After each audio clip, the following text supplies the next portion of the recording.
یہ عمل جو میں ابھی بتانے چاہ رہا ہوں آپ حضرات کو، یہ 21 دن کا عمل ہے۔ کتنے دن کا عمل ہے؟ 21 دن کا۔ آپ حضرات میں جو یہ سوال لے کر آئے ہیں کہ مالی تنگ دستی ہے، کاروبار نہیں ہے، رزق کی تنگی ہے، یا ملازمت ہے تو تنخواہ تھوڑی ہے اسے گزارا نہیں ہوتا، اگر کاروبار ہے پیسہ آتا ہے لیکن برکت نہیں ہے، یا کوئی ایسا ساتھی ہے وہ کہتا ہے جی میرا سرے سے کوئی کاروبار ہی نہیں ہے، یا میری سرے سے کوئی ملازمت ہی نہیں ہے، یا ذریعہ آمدن ہی نہیں ہے، یعنی کسی بھی طرح رزق جڑا ہوا کوئی بھی مسئلہ ہو تو یہ وظیفہ میرا نہیں ہے، یہ وظیفہ حضور علیہ الصلوۃ والسلام کا عطا کردہ ہے، یہ کملی والے کا وظیفہ۔ حضور علیہ الصلوۃ والسلام کی بارگاہ میں ایک صحابی آئے، آ کر عرض کی یا رسول اللہ مالی تنگ دستی ہے۔ کیا ہے؟ مالی تنگ دستی ہے۔ تو کملی والے نے پھر کیا بات ارشاد فرمائی کہ کڑی پہن لو، انگوٹھی پہن لو، گھر کے اوپر ہانڈی رکھ لو، اور مونگی کی مسور کی دال جو ہے وہ آپس میں مکس کر کے تو قبرستان میں ڈالنے جانا۔ کیا یہ اعمال مدینے والے نے دیے ہیں؟ تو پھر یہ کہاں سے آ گئے؟ یہ کہاں سے آ گئے یہ اعمال؟ میں نے ایک بیان کیا تو مجھے کسی صاحب نے مجھے میسج کیا کہ حضرت صاحب یہ چونٹیوں کا بھی ہمارے اوپر حق ہے، آپ اتنا سخت جو ہے نا وہ اپنا موقف نہ اختیار کیا کریں، تھوڑی سی نرمی رکھیں۔ میں نے کہا جی آپ کی بات تو بہت زبردست ہے، جب اس دھرتی کے اوپر کوئی زکوٰۃ لینے والا نہیں ہوگا تو انشاءاللہ میرا موقف اس سے بھی نرم ہوگا۔ آج تو گھر گھر میں اتنی مالی تنگی ہے، جن کا اللہ نے سوال کرنا ہے ان کے گھر میں 2 وقت کی روٹی نہیں ہے، تو چونٹیوں کا تو سوال نہیں ہونا، تو ان کو جا کے مسور کی دال ڈال رہے، ان کو مونگی کی دال ڈال رہے۔ کیا کتے بلیوں کا رزق ہمارے ذمے ہے؟ کتے بلیوں کا رزق، یا قبرستان میں جو بھی مخلوق پرندے ہیں، کیا ہم ان کے مکلف ہیں، یہ ذمہ دار ہیں؟ ان کا اللہ نے ایک اپنا نظام بنایا ہوا ہے، آپ صرف ذمہ دار ان کے ہیں جو پالتو آپ نے گھر میں رکھے ہوئے ہیں، چاہے طوطے ہیں، چڑیا ہے، کبوتر ہیں، آپ کتا ہے، بلی ہے، اس کے ذمہ دار ہیں، ان کا سوال ہوگا۔ اور سوال سب سے بڑا کس کا ہوگا؟ جو حضور کی امتی ہے، انسان کا ہے۔ آپ حضرات سوشل میڈیا پہ آج کل دیکھتے ہوں گے کہ لوگوں کے پاس حرام کی کمائی ہے، 2 نمبر پیسہ ہے، اس سے کتے پال رہے ہیں، شیر پال رہے ہیں، پھر سوشل میڈیا پہ یوٹیوبرز کو وہ انٹرویو دیتے ہیں، اس سے پھر کیا ہوتا ہے اور شہرت ملتی ہے لوگوں میں، وہ اور رجحان بڑھتا ہے۔ اب ایک صاحب کہہ رہے ہیں جی میں روزانہ شیر جو ہے وہ 10 کلو گوشت کھاتا ہے، ایک دن یہ ہے وہ چکن ہوتا ہے، ایک دن قیمہ ہوتا ہے، ایک دن بڑا گوشت ہوتا ہے، پھر فلاں ہوتا ہے، پھر اس کی یہ غذا ہوتی ہے، پھر ڈاکٹر کے پاس، پھر ویکسینیشن۔ وہ میں نے 8-10 منٹ کا جب کلپ سنا تو اللہ والو میرا رنگ ایسے سرخ ہو گیا، میرا دل ایسے دک دک کرے۔ میں نے کہا یار میں اس کو کیسے سمجھاؤں جا کے کہ بدبختہ جتنی تو نے خوراک سنائی ہے، اتنی خوراک سے ایک محلے کے اندر پورا راشن تقسیم کریں تو راشن نہ ختم ہو، کہ جتنی خوراک تو شیروں کو 5 شیر ہیں اور ایک شیر کی تو اتنی خوراک سنا رہا ہے، تو 5 شیر 3-4 ان کے بچے ہیں، تو ان کے اوپر تیرا کتنا پیسہ روزانہ کا خرچ ہوتا ہوگا۔ اگر وہ ایک شیر پہ جو ایک روز میں خرچ ہو رہا ہے تو ایک گھر میں اتنا پہنچا دے، ان کا مہینہ آرام سے گزر جائے گا۔ لیکن کون سمجھائے تو کون سمجھے، کیوں دین ہی نکل گیا ہے۔ اب وہ اپنی طرف سے سمجھ رہا ہوگا کہ جی جانوروں کو کھلانا بھی تو ثواب ہے، جانوروں کو کھانا کھلانا بھی تو ثواب۔ تو اللہ والو رزق کی تنگی ہو، کسی بھی طرح کا رزق کا مسئلہ ہو، تو میرے حضور علیہ الصلوۃ والسلام کی بارگاہ میں جب صحابی آئے انہوں نے آ کے عرض کی یا رسول اللہ مالی تنگ دستی ہے، تو اللہ کے نبی علیہ الصلوۃ والسلام نے ارشاد فرمایا درود پاک پڑھنا ہے، درود پاک پڑھنا ہے۔ اس نے کیا کیا؟ ہاں جی میں پڑھنا ہوں۔ پھر اللہ کے نبی علیہ الصلوۃ والسلام نے فرمایا کہ جب تو درود پڑھے تو یوں پڑھا کر اللہم صلی علی سیدنا محمد عبدک ورسولک وصلی علی المؤمنین والمؤمنات والمسلمین والمسلمات۔ اس کو طبرانی نے روایت کیا ہے۔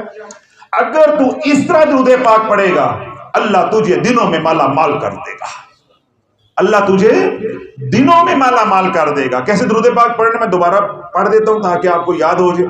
اللہم صلی علی سیدنا محمد عبدک والرسولک وصلی علی المؤمنین والمؤمنات والمسلمین والمسلمات.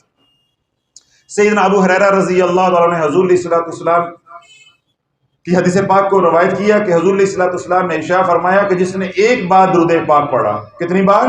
ایک بار، اللہ اس کے 10 گناہ معاف کرے گا، 10 نیکیاں عطا فرمائے گا، 10 درجے بلند کرے گا اور 10 رحمتیں نازل ہوں گی. تو ایک بار اللہ والو درود پاک پڑھو گے، اس کے اوپر 4 انعام ہیں. کتنے انعام ہیں؟ 4. اب آپ ذرا درود پاک دوبارہ سن لیں، پھر اس کے اندر جو راز ہے وہ میں بتاتا ہوں انشاءاللہ العزیز. فقیر کا یہ کلیہ سننے کے بعد، بیان سننے کے بعد میرا یقین کامل ہے کہ کبھی یہ درود پاک آپ چھوڑو گے نہیں. ہر صورت میں سیکھو گے، یاد کرو گے، ایک دن میں یاد ہو جائے گا.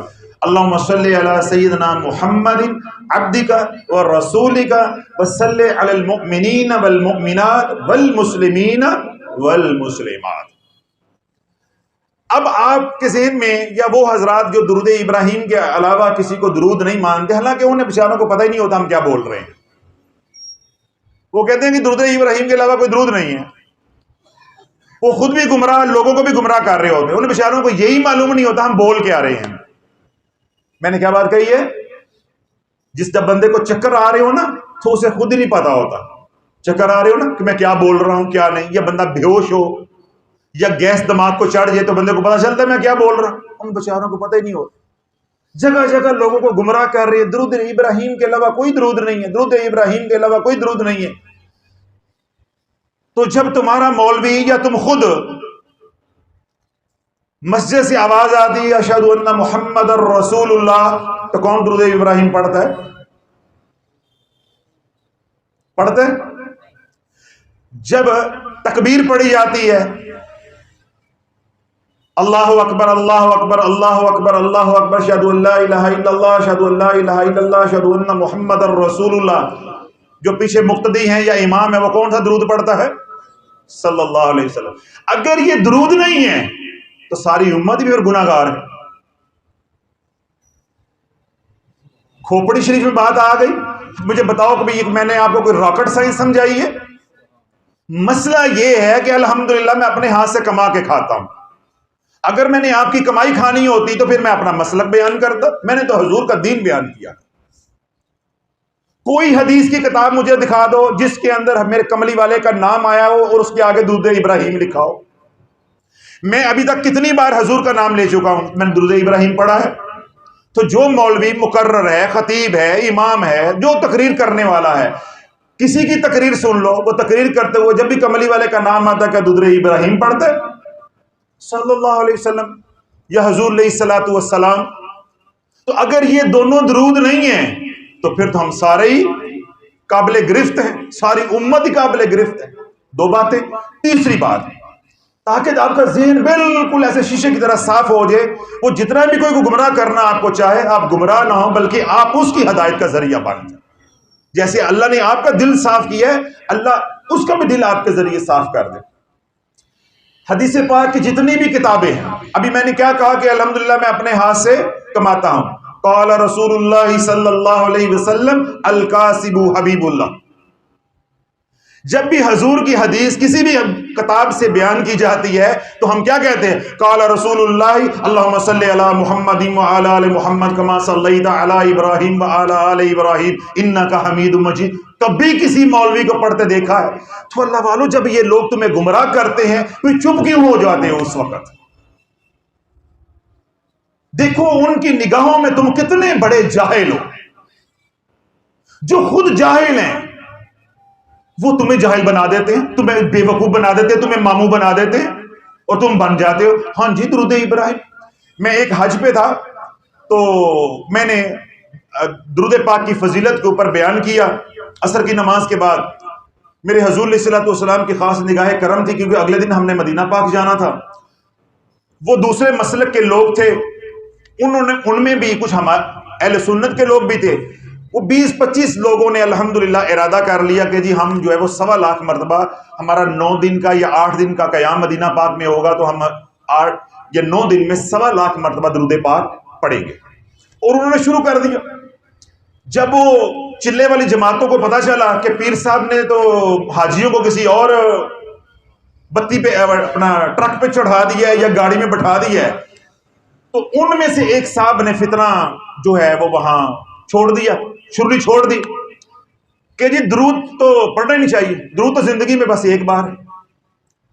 میں رات کو جب 10-11 بجے اپنے کمرے میں آیا، ہوٹل میں آیا، تو وہاں تو پھر آپ کو پتا ہے ایک مسلمان، وہ تو پاکستانی، وہ تو حال مچی ہوئی، اللہ معاف کرے، میں نے پتہ نہیں کون سے کفر والی بات کہہ دی۔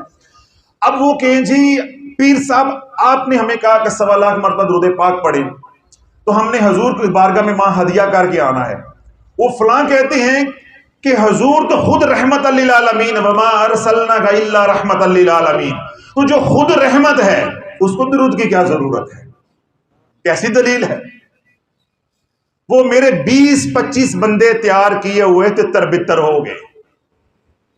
یہ لو اللہ والو تمہارا ایمان ہے کہ ایک جاہل نے شرلی چھوڑی، آپ اس پہ ایمان لے آئے، آپ اس پہ ایمان لے آئے، آپ کو اس کی شرلی کے اوپر اعتبار آ گیا تو سورۃ احزاب کے اوپر یا ایھا الذین آمنوا صلوا علیہ وسلموا تسلیما، اس پہ ایمان نہیں رہا، اس پہ یقین نہ رہا، قرآن پہ یقین نہ رہا کہ اے ایمان والو کثرت کے ساتھ میرے محبوب کی بارگاہ میں درود و سلام کا ہدیہ پیش کرو۔ ہدیہ تم پیش کرو گے، سنورتے بھی تم ہی جاؤ گے۔ میرا محبوب تمہارے درود کا محتاج نہیں ہے، لیکن جب تم درود پڑھو گے یہ تمہارا پڑھا ہوا درود تمہیں سنوار دے گا۔ کتنا سنوارے گا؟ اب یہ دل کے کانوں سے سنیے گا، پھر میں عمل بتاؤں گا، انشاءاللہ آپ کے دل میں اتر جائے گا۔ حضرت سیدنا انس رضی اللہ تعالیٰ نے روایت کی، حضور علیہ الصلوۃ والسلام نے ارشاد فرمایا جس نے صدق کے دل کے ساتھ، سچے دل کے ساتھ، محبت کے ساتھ، میٹھا پا کے، یعنی ایسے درود پڑھا کہ ٹھنڈ ڈال جائے، جس نے یوں درود پاک پڑھا، کتنی بار؟ ایک بار۔ کتنی بار؟ صرف ایک بار۔ اللہ برو جب آپ یہ حدیث پاک سنو گے انشاءاللہ آپ کہو گے میں اٹھتے بیٹھتے درود پڑھوں گا۔ حضرت سیدنا انس رضی اللہ عنہ روایت کرتے ہیں کہ حضور علیہ الصلوۃ والسلام نے ارشاد فرمایا کہ جس نے صدق کے دل سے ایک بار درود پاک پڑھا، رب فرماتا ہے کہ میں اسے ایک غلام آزاد کرنے کا ثواب عطا کروں گا اور ایک مقبول حج کا ثواب عطا کروں گا۔ اور غلام، پھر سوال ہوا کہ غلام کون سا؟ تو رب نے فرمایا جو سیدنا اسماعیل کی اولاد میں ہوگا وہ غلام آزاد کرنے کا ثواب عطا فرماؤں گا۔ اب یہ آگے الفاظ، رسول صلی اللہ علیہ وسلم نے ارشاد فرمایا کہ رب فرماتا ہے کہ جو کثرت کے ساتھ درود پڑھتا ہے، کون؟ جو کثرت کے ساتھ اٹھتے بیٹھتے درود پاک پڑھتا ہے، رب فرشتوں کو مخاطب کر کے ارشاد فرماتا ہے فرشتوں گواہ ہو جو مجھے میری عزت و جلال کی قسم ہے، مجھے میری بزرگی اور سخا کی قسم ہے، یہ جو کثرت کے ساتھ بندہ زمین پہ فلان بن فلان درود پاک پڑھ رہا ہے، اس درود پاک کے ایک ایک حرف کے صدقے میں جنت میں ایک ایک محل اس کو عطا کروں گا۔ اللہم صلی علی سیدنا محمد عبدک و رسولک و صلی علی المؤمنین والمؤمنات والمسلمین والمسلمات۔ اللہ والو اس کے حروف نکالو کتنے ہو جاتے ہیں؟ ایک بار پڑھو گے ہر حرف کے اوپر جنت میں ایک محل، جنت میں ایک محل، جنت میں ایک محل۔ پھر اللہ کے محبوب علیہ الصلوۃ والسلام نے ارشاد فرمایا کہ رب فرماتا ہے کل قیامت کے دن یہ درود کا قاری جب میری بارگاہ میں آئے گا تو اس کی یہ شان ہوگی کہ یہ لوائے حمد کے سائے کے نیچے ہوگا اور اس کا چہرہ 14ویں کے چاند کی طرح چمک رہا ہوگا۔ اور اگلی بات ذرا دل کو تھام کے سنیے کہ اللہ نے فرمایا کہ جب یہ درود کا قاری میری بارگاہ میں آئے گا تو اس کا ہاتھ میرے مصطفیٰ کے ہاتھ میں ہوگا، اس کا ہاتھ میرے مصطفیٰ کے ہاتھ میں ہوگا۔ اب اللہ والے مجھے بتاؤ کہ یہ فقیر جو آپ کو سچے موتی دے رہا ہے یہ ملنگوں سے ملیں گے؟ یہ عاملوں سے ملیں گے؟ تم سب کچھ جب سے میں بول رہا ہوں سارا کچھ یہاں دیوار پہ مارو، چھوڑ کے چلے جاؤ، صرف میرے حضور کی اس حدیث کو لے جاؤ، تمہارا بیڑا پار ہے۔ تمہارا بیڑا پار نہیں ہے، تمہاری نسلوں کا بھی بیڑا پار ہے۔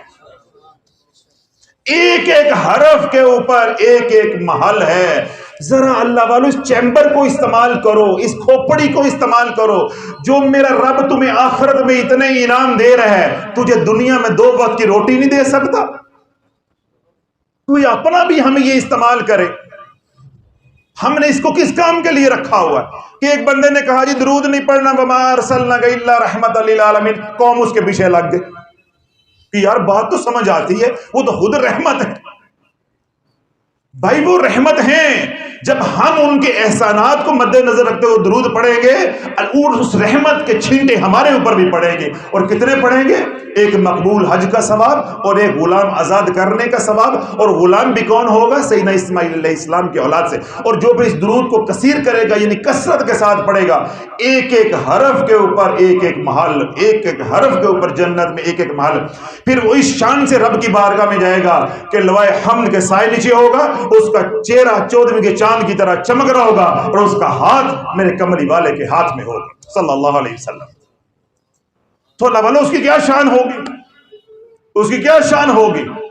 تو اب یہ جو درود پاک اللہ والوں میں بتا رہا ہوں، درود پاک تو بہت سارے جو احادیث مبارک میں وارد ہوئے ہیں، جو اللہ کے نبی علیہ الصلوۃ والسلام نے تلقین کی ہے، عطا کی ہے۔ یہ جو درود پاک ہے، اس کے اندر ایک عجیب راز ہے، ایک عجیب راز ہے۔ ذرا لفظوں پہ غور کریں، پھر میں وہ راز سمجھاتا ہوں، انشاءاللہ کوشش کروں گا آپ کو سمجھ آ جائے۔ اللہم صلی علی سیدنا محمد عبدک ورسولک۔ اب یہ درود کا ایک حصہ ہو گیا، ایک حصہ ہو گیا، اس کو آپ الگ کر دیں۔ آگے کیا ہے؟ وصلی علی المؤمنین والمؤمنات والمسلمین والمسلمات۔ ہماری کہانی یہاں سے شروع ہوتی ہے۔ فقیر آپ کو جو سچا موتی دینے لگا ہے وہ اس کے اندر مخفی ہے۔ وہ جو پہلے والا درود ہے وہ تو آپ پڑھتے ہیں، درود ابراہیم کی صورت میں پڑھیں، صلی اللہ علیہ وسلم کی صورت میں پڑھیں، الصلاۃ والسلام علی رسول اللہ کی صورت میں پڑھیں، الصلاۃ والسلام علیک یا رسول اللہ کی صورت میں پڑھیں، وہ ایک الگ ہے۔ یہ جو راز آپ کو بتا رہا ہوں کہ رزق کیوں بڑھے گا، سوال یہ پیدا ہوتا ہے نا کہ میں کوئی اور درود پڑھ لوں تو اس سے رزق نہیں بڑھے گا، اس سے کیوں بڑھے گا؟ ہاں فقیر بتاتا ہے کہ اس سے کیوں زیادہ بڑھتا ہے۔ رزق بڑھتا ہے، ہر درود پاک پڑھنے سے رزق بڑھتا ہے، پریشانیاں دور ہوتی ہیں، لیکن یہ جو نسخہ میں بتا رہا ہوں یا یہ جو عطا حضور کی ہے آپ تک پہنچا رہا ہوں، اس سے رزق بڑھنے کے اندر ایک راز ہے۔ کیا راز ہے؟ وَصَلِّ عَلَى الْمُؤْمِنِينَ وَالْمُؤْمِنَاتِ وَالْمُسْلِمِينَ وَالْمُسْلِمَاتِ۔ اللہم صلی علی سیدنا محمد عبدک ورسولک۔ اے اللہ اپنے محبوب کے اوپر رحمت نازل فرما، جو تیرے مقبول بندے بھی ہیں اور تیرے رسول بھی ہیں۔ یہ معاملہ الگ ہو گیا، یہ بات الگ ہو گئی، اس میں ہم نہیں جائیں گے، وقت لگے گا۔ ہم نے نقطہ سمجھنا ہے اس کے اندر کیا ہے۔ آگے ہے واو کے ساتھ دو فکرے جوڑے گئے ہیں، وصلی علی المؤمنین والمؤمنات والمسلمین والمسلمات۔ اے اللہ جو ایمان والی عورتیں ہیں، ایمان والے مرد ہیں، مسلمان ہیں، مرد ہیں یا عورتیں ہیں، ان کے اوپر اپنی رحمت نازل فرما۔ اس میں کہیں بات آتی ہے کہ یہ جو ایمان والے ہیں وہ موجودہ ہیں، وہ تمام ایمان والے جو سیدنا آدم علیہ السلام سے لے کر قیامت تک آئیں گے، قیامت تک آئیں گے۔ اب اللہ والو نقطہ سمجھے، اگر آپ کسی کو گالی دیں گے تو گالی کے بدلے میں کیا ملے گا؟ یہ کوئی ہے مشکل؟ کسی کو آپ خوشبو کی ایک شیشی دے دیتے ہیں، ہدیہ دے دیتے ہیں، تو خوشبو کے بدلے کیا ملے گی؟ خوشبو، یعنی گفٹ کے بدلے گفٹ، ہدیے کے بدلے ہدیہ۔ گالی دیں گے تو گالی کے بدلے گالی، اور کسی کو تھپڑ ماریں گے تو تھپڑ کے بدلے کم از کم تھپڑ، ورنہ مکے بھی آ سکتے ہیں، تھپڑ تو پکا ہے نا۔ تو گالی کے بدلے کیا ہوگی؟ گالی۔ اگر کسی کو بد دعا دیں گے تو بد دعا کے بدلے کیا ملے گا؟ بد دعا۔ تو اگر کسی کو دعا دیں گے تو دعا کے بدلے کیا ملے گا؟ دعا۔ اب میرے جو بچے پڑھے لکھے بیٹھے ہیں، جنہوں نے فزکس پڑھی ہے، Newton's third law of motion, action and reactions are always equal but in opposite direction. عمل اور رد عمل ہمیشہ برابر ہوتے ہیں لیکن مخالف سمت میں۔ اب میں آپ جو لوگ سائنس نہیں پڑھے میں ان کو بھی سمجھا دیتا ہوں۔ یہ سامنے دیوار ہے، اس دیوار کے اوپر آپ گیند ماریں گے تو واپس کیا آئے گا؟ سیب آئے گا، مالٹا آئے گا، کنو آئے گا، کیا واپس آئے گا؟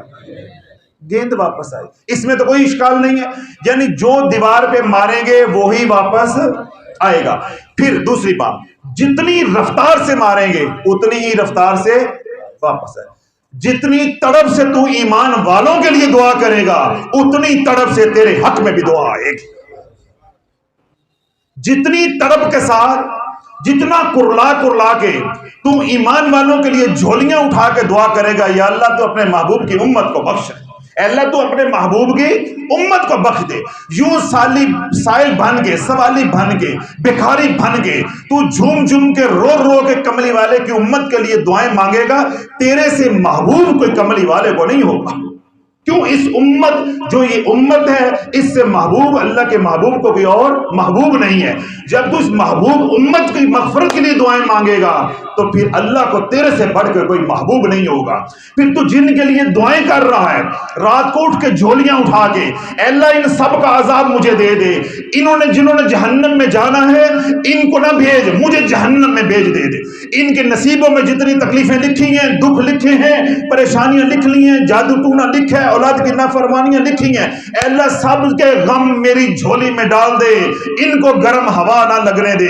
جب تو یوں رو کے کملی والے کی امت کے لیے دعائیں کرے گا تو اسی جذبے سے وہ دعائیں تیرے پاس آئے گی. Action and reaction are always equal but in opposite direction. جو دو گے وہی واپس آئے گا.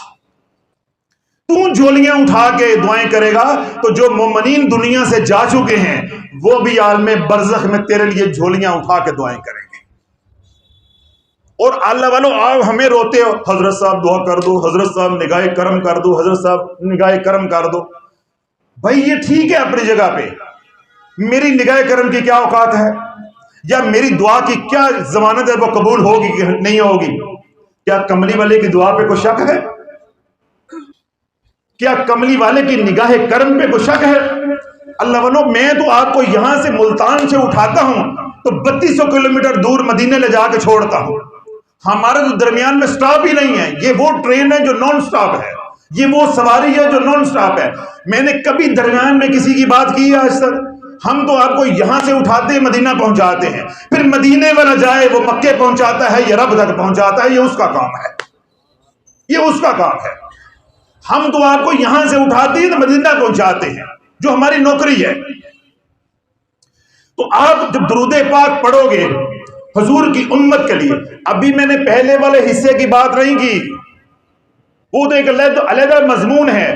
جب کملی والے کے لیے دعا کرو گے اللہم صلی علی محمد، اے اللہ اپنے محبوب کے اوپر رحمت نازل فرما، تو دعا کے بدلے کیا ملے گا؟ دعا. تو دعا میں کروں کملی والے کے لیے تو مجھے کملی والے کی دعا مل جائے. میرے سے بڑا بھی کوئی لجپال ہے؟ میرے سے بڑا بھی نصیبوں والا کوئی ہے؟ اے مسلمان تجھے اپنی حیثیت کا ہی پتہ نہیں ہے. تو گرا تو کہاں گرا؟ نالی کے گندے پانی پہ گر گیا، تویزوں پہ گر گیا، کالی سری پہ گر گیا، کالی ہنڈیا پہ گر گیا. اللہ نے تجھے کیا عزتیں دی ہیں؟ تیرے لیے دعائیں کرنے والا تیرا نبی ہے. تجھے کس کی حاجت ہے؟ جس کے لیے دعا کرنے والی اس کی ماں ہو یا اس کا باپ ہو، اس کو زمانے میں کسی کی دعا کی حاجت نہیں رہ جاتی. اور جس کے لیے دعا کرنے والے ماں باپ نہ ہو، سارا زمانہ مل کے بھی دعا کرے، ان کی سب کی دعا ماں کی دعا کے برابر نہیں ہو سکتی. تو ساری امت کی دعا مل کے، سارے امت کے ابدال، غوث، قطب، ولیوں کی دعا مل کے بھی میرے حضور کی دعا کے ایک لفظ کو چھو بھی نہیں سکتی. تو لولو اپنے نصیبوں پہ فخر کرو. میں آپ کو جینا سکھاتا ہوں، مرنا نہیں سکھاتا. ہم نے قرآن سے مرنا سیکھا ہے، ہم نے دین سے مرنا سیکھا ہے. ہم نے سورہ یاسین سے مردے مارنے سیکھے ہیں، ہم نے سورہ یاسین سے جینا نہیں سیکھا. ہماری بدبختی یہ ہے، ہم نے قرآن سے مرنا سیکھا ہے، جینا نہیں سیکھا. اللہ والو جس قرآن سے ذریعے مرنا چاہتے ہو اس قرآن سے جینا سیکھ لو، ساری دنیا تمہاری غلام ہو جائے گی، ساری دنیا تمہاری غلام ہو جائے گی. تو اللہ بولو جس بندے کے لیے، وہ میں ہوں خوش نصیب یا آپ ہوں یا ہمارے میں کوئی بھی ہو جس کو اللہ توفیق دے دے، جس کے لیے میرا کملی والا ید اللہ کے ہاتھ اٹھا کے تصور کرو، تخیل کی دنیا میں جاؤ، روزے رسول کا تصور کرو، خیال کی دنیا میں جاؤ کہ تمہارا نبی قبر میں بیٹھ کے یوں ہاتھ اٹھا کے رو کے تیرے لیے دعا کر رہا ہے. مجھے بتا تجھے کسی کی حاجت رہ جائے گی؟ بس تو ایک بار اس دعا کی قیمت کیا ہے، اس دعا کی قیمت کیا ہے، بس تو ایک بار کہہ دے اللہم صلی علی محمد. بس یہ تیرے کہنے کی دیر ہے، تیرے نبی کے یوں ہاتھ تیرے لیے اٹھیں گے، ایسے ہاتھ اٹھیں گے. مجھے بتا کہ تیری ماں کے کبھی ایسے ہاتھ اٹھے یا کوئی زمانے کا پیر مجھے بتا دے کہ تو آدھی رات کو پیر کو فون کرے تو تیرا پیر فون اٹھا لے؟ مجھے لوگ کرتے ہیں، میں نہیں اٹھاتا، عاجز ہے۔ ابھی دیکھیں مجھے اس وقت اتنے وقت 4-5 گھنٹے میں سینکڑوں کالز آئی ہوں گی، ہزاروں میسج آئے ہوں گے، وہ لوگ مر رہے ہوں گے تکلیف سے، حضرت صاحب جواب نہیں دے رہے۔ اب مجھے بتاؤ، میں عاجز ہوں، میں دے سکتا ہوں جواب؟ لیکن میرے مدینے والے کو اللہ نے ایسی شان بخشی ہے کہ وہ 18,000 عالمین کے سوالوں کے جواب دے رہا ہے۔ اس پیر کے بن جو، اس کے مرید ہو جو، کملی والے کے غلام بن جو۔ جب کملی والے کے غلام بن جاؤ گے، دنیا تمہاری غلام بن جائے گی۔ اور اس کی شرط کیا ہے، تقاضا کیا ہے؟ اللہم صلی علی محمد، اللہم صلی علی محمد۔ اس لیے میں نے کہا تھا کہ اس حصے کو میں کھول لوں گا، یہ ایک علیحدہ موضوع بن جائے گا۔ آپ دوسرے حصے پہ آئے، وصلی علی المؤمنین والمؤمنات والمسلمین والمسلمات۔ اللہ والو، کبھی تنہائی میں جا کے سوچنا یا ابھی بیٹھے بیٹھے میری باتیں سنتے ہوئے سوچو، ادھر کملی والا تمہارے لیے دعا کر رہے، تم نے پہلے کیا کہا؟ اللہم صلی علی سیدنا محمد عبدک ورسولک۔ یہ درود کس پہ پڑھا؟ کملی والے پہ۔ اب حضور علیہ الصلوۃ والسلام آپ کے لیے دعائے رحمت کر رہے ہیں، پھر آپ نے کہا وصلی علی المؤمنین والمؤمنات والمسلمین والمسلمات۔ جتنے بھی ایمان والے مرد ہیں، عورتیں ہیں، مسلمین ہیں، مسلمات ہیں، سب تیرے لیے یوں اللہ سے دعائیں کر رہے ہیں۔ ہے مسلمان، پھر بھی تیری بگڑی نہیں بنتی تو پھر ہمارے پاس کوئی تیرا علاج نہیں ہے۔ تیرے لیے اتنی دعائیں کرنے والے، تیرا نبی تیرے لیے دعائیں کر رہے، پھر بھی تیرے حالات نہیں بدلتے تو پھر تیرا کوئی علاج نہیں ہے۔ پھر تیرا علاج ایک ہی ہے، تو اپنے گناہوں سے توبہ کر لے۔ تو اللہ والو، یہ وہ درود پاک ہے، یہ وہ نعمت ہے، یا یہ وہ وظیفہ ہے، یا یہ وہ ورد ہے جو اللہ کے محبوب علیہ الصلوۃ والسلام نے اپنے سائل کو، یعنی اپنے صحابی کو عطا کیا جب وہ سوال لے کر آیا کہ یا رسول اللہ مجھے رزق کی تنگی ہے۔ اب یہ وظیفہ کتنے دن کا میں نے بتایا ہے؟ 21 دن کا۔ آپ اس وظیفے کو آج شروع کر لیں، اس وظیفے کو آج شروع کر لیں، یعنی 3 تاریخ کو شروع کر لیں، 4 کو شروع کر لیں، آج شب جمعہ، آج شروع کر لیں، سوموار کے دن شروع کر لیں۔ انتہائی آسان۔ کیا کرنا ہے؟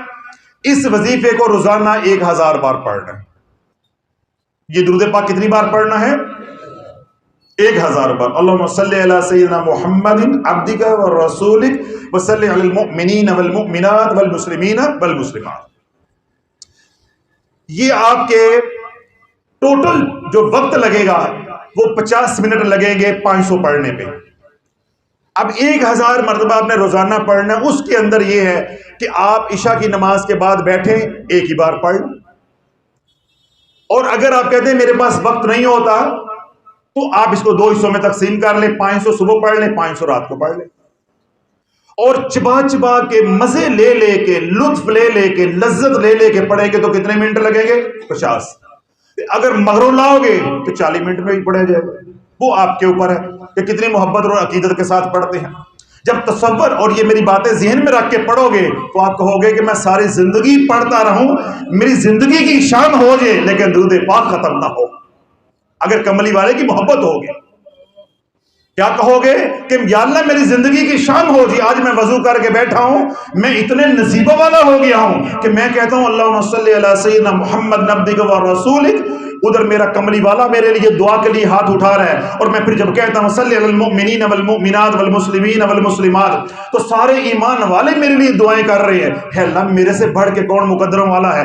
یہ گھڑی کو اتنا لمبا کر دے، یا تو میری موت آ جائے تو یا پھر قیامت آ جائے، یا تو مجھے موت آ جائے تو یا پھر قیامت آ جائے، تو یہ لطف ختم نہ ہو، یہ لذت ختم نہ ہو۔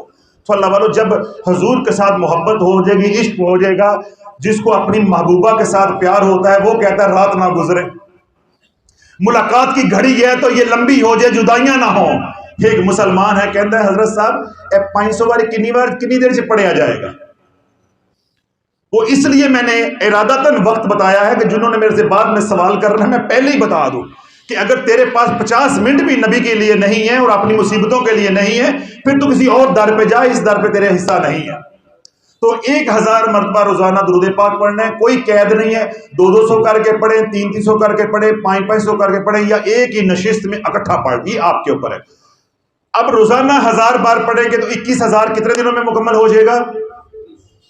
جاگ رہے ہو اللہ والو؟ 21,000 کتنے دنوں میں؟ 21۔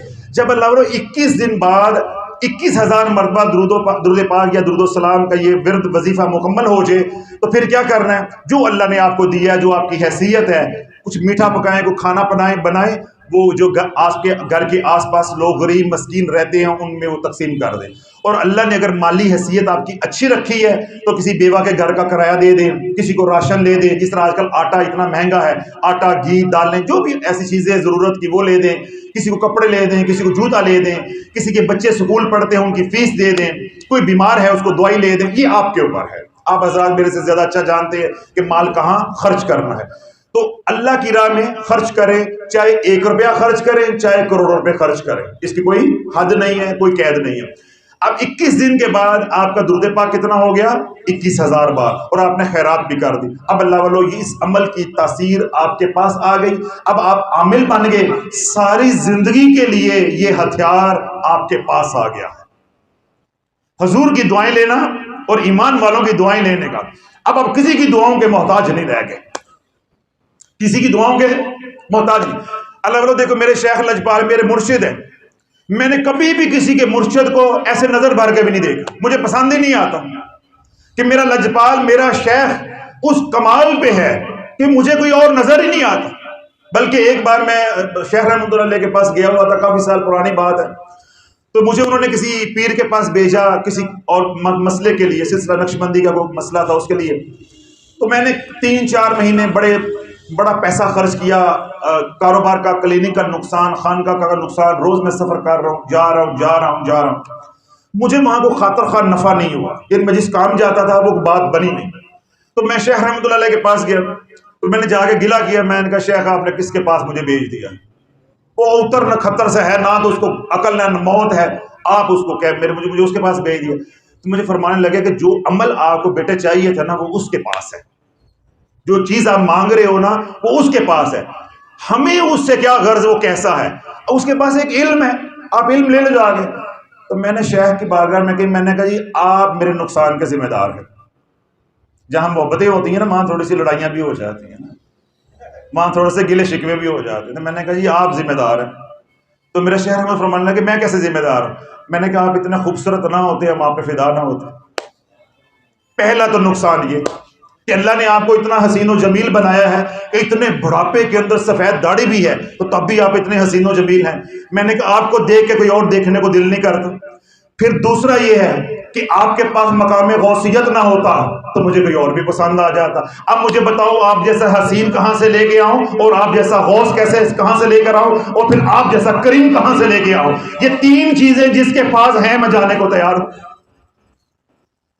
تو میرے شہر میں فرماتے ایب دے میرا جاؤ، محبت ہے نا، بات ہے وہ بھئی ضد لگا کے بیٹھ گیا۔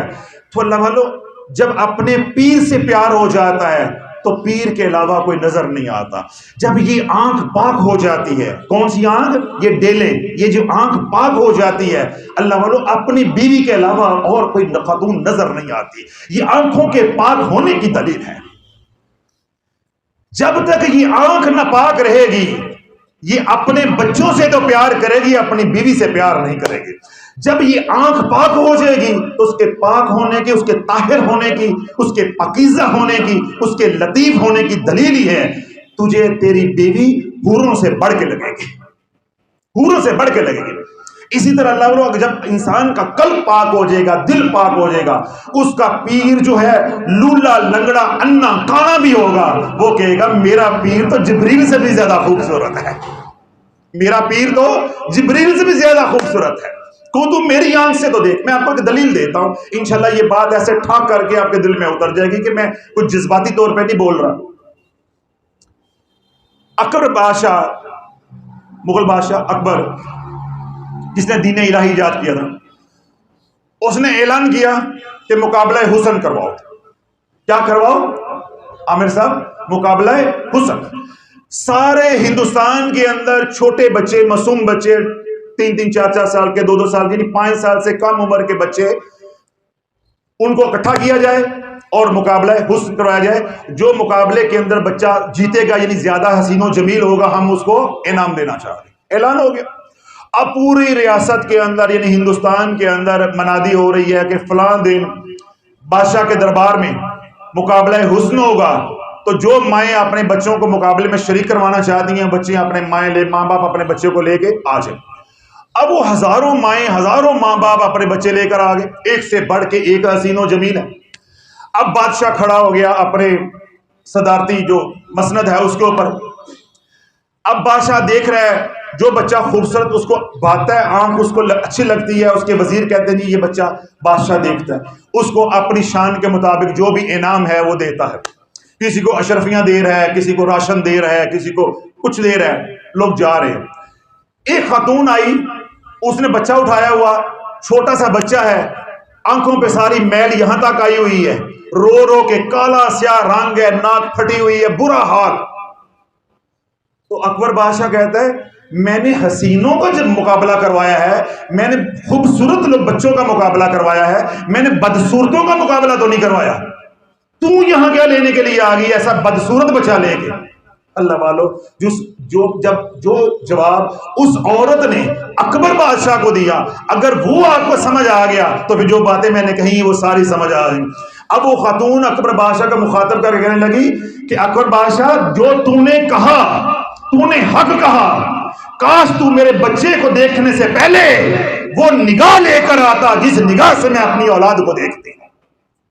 تم میری نظر سے میرے بچے کو دیکھتا تو تجھے زمانے میں اس سے زیادہ کوئی حسین نظر نہ آتا۔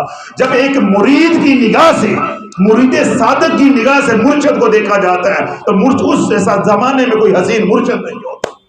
تو جب ایک امتی کی حیثیت سے کملی والے کو دیکھا جائے گا تو اس سے پیارا کوئی نظر آئے گا، اس سے حسین کو نظر آئے گا۔ تو اللہ والو جب آپ صحیح معنی میں غلام رسول بن جاؤ گے تو تمہارا اعتقاد، ایمان اور یہ یقین ہوگا کہ میں درود پڑھ رہا ہوں، کملی والا سن بھی رہا ہے اور جواب بھی دے رہا ہے، جواب بھی دے رہا ہے۔ اس لیے حضور علیہ الصلوۃ والسلام کی حدیث پاک کو روایت کیا دلال خیرات کے اندر ان کے مصنف نے، جنہوں نے تعلیف فرمائی کہ حضور علیہ الصلوۃ والسلام محبت سے پڑھنے والے درود جو پڑھکاری ہیں ان کا درود سنتے بھی ہیں اور جواب بھی عنایت کرتے ہیں۔ تو اب 21 بار یہ درود پاک، 21,000 مرتبہ درود پاک کتنے دنوں میں پڑھیں گے؟ 21 دنوں میں۔ عمل آپ کے ہاتھ میں آ گیا، اب آپ نے خیرات کر دی، آپ اس کے عامل بن گئے۔ اب 313 مرتبہ یہ درود پاک اللہ والو ساری زندگی آپ نے پڑھتے رہنا ہے۔